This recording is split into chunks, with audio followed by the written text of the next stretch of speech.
चालू केली बरं का त्यांनी.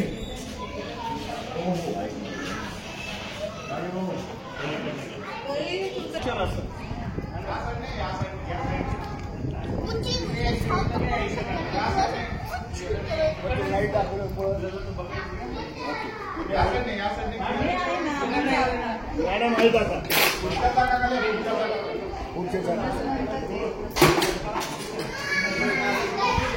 अरे हा साप तुम्ही एकदम बरोबर ओळखला. कोणाच साप आहे कोणाच विषारी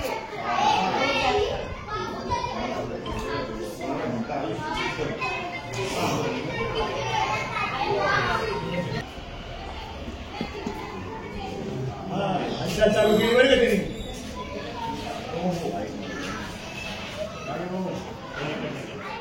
तुमचं नशीब स्फोटित नाही घुसला.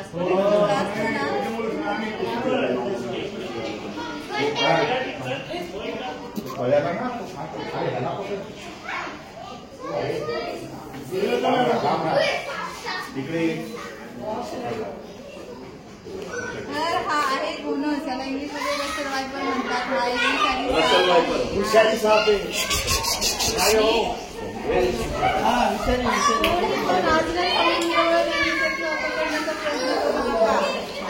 सगळ्यांना माझी विनंती.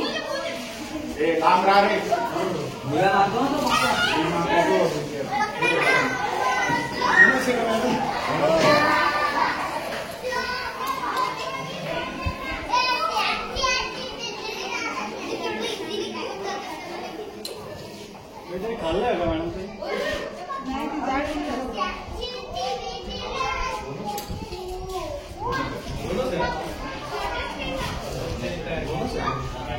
हा साप आहे ना.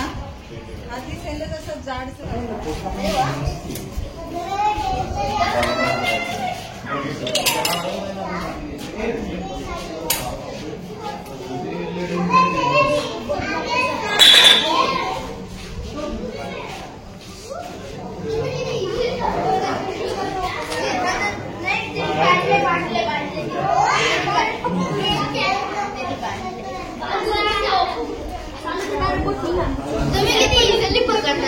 हो. आणि हे साप तुम्हाला अजून दिसतो सोसायटीमध्ये. कारण ह्या सापाचा आता सीझन चालू आहे. सीझन म्हणजे कसं हे साप उन्हाळ्यात जास्त क्वचित एखादा पावसाळ्यात त्यांची पिकं असतात आणि हिवाळ्यामध्ये हा असतो त्यांचा मिलन कालावधी.